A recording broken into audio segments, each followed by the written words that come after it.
Hello AP Macro students, Mr. Johnson here, and I have a video request that someone put in. They wanted to know a little bit more about open market operations, so I thought I would go ahead and have a short video on that as well as some other information that goes along with it. So this is all about monetary policy, probably the more difficult of the two different types of policies because it has a little bit of extra step in it. There's a complication in there.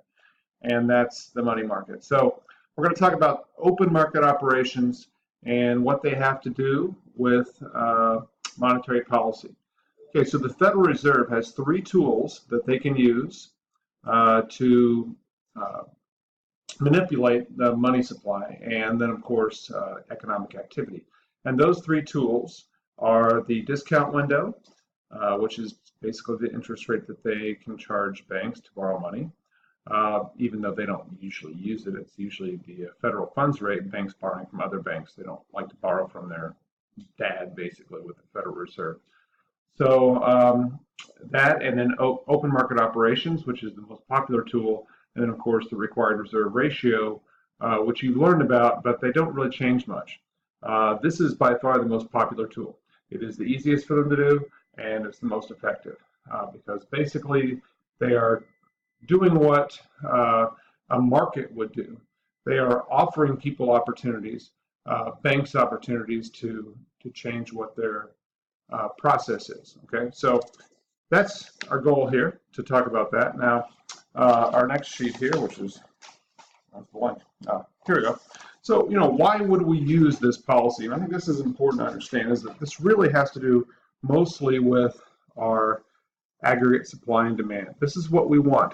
We want our long-run aggregate supply to be at this point. Why? Because this is the desirable point, full employment, okay, right here. This is where our resources are all employed, people are employed, but prices aren't too high yet. So that is an optimal point that we're looking for, okay? It's a little different than regular supply and demand because we actually have this objective that we want to meet right here. When we get out of whack and our aggregate demand goes down below that point, you can see that we have a shortage of output here, and that of course represents fewer people working, which is really a bad problem when we have unemployment. Over here we have a market that demand has increased, okay, and you see our equilibrium going up, and our big problem there, of course, is the inflation that occurs here. So we don't want that to happen either. We want to kind of move that back. So we need to either put more money in, over here, or put less money in over here. Okay, so that's the money going into the economy. So how does the open market operations affect that? Well, we have to go to our money supply graph. Okay, and so you see here our vertical money supply. There's only a certain amount of money out in there in the economy. It doesn't upward slope. There's not some change there. There is the loanable funds market, but that's a different market. So this is the money supply, okay? And this is what the Federal Reserve monitors, how much money is out there and how much is necessary to make our economy work efficiently. And so, as you know, as this is changed, this money supply, that actually changes where we are in our interest rates. So that's the interest rates people are charging and then what they're buying here, okay?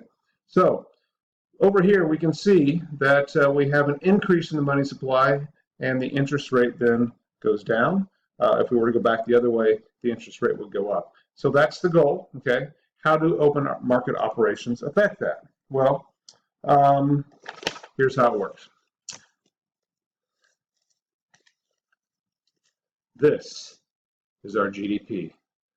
This is a GDP of about $125, let's say. We'll pretend it's in thousands of dollars just to make it more fun, okay? So this is what's happening right here. Let's see. This is our money supply, and because of that, there is a particular interest rate, okay?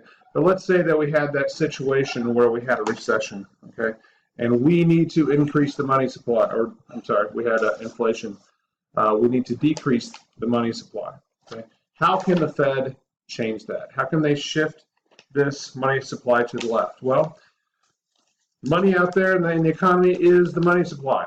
So what they can do then is use their open market operations, okay? So that simply means they are going out to buy things or sell things in the open market. And in this case, it's money or what could be used in replacement for money, which is bonds, okay?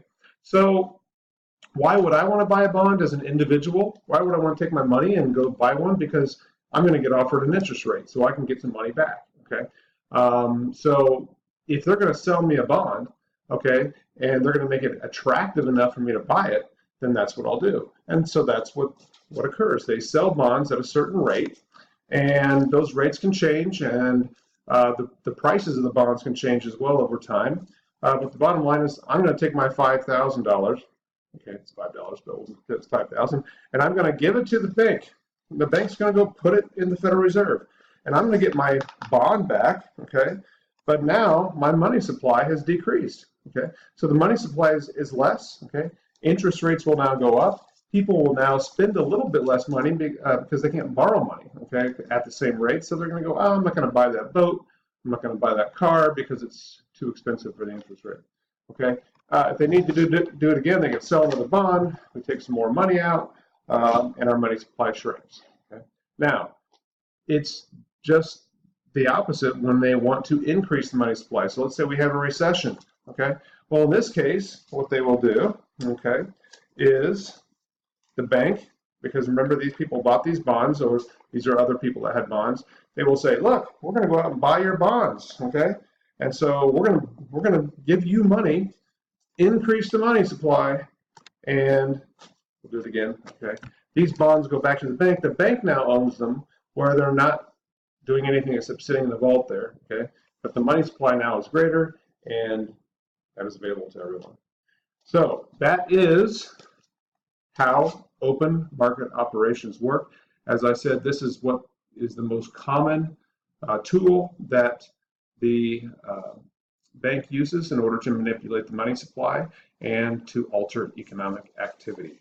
Okay, I hope that helps. Let me know if you have any other questions or other videos you want me to make. Bye-bye.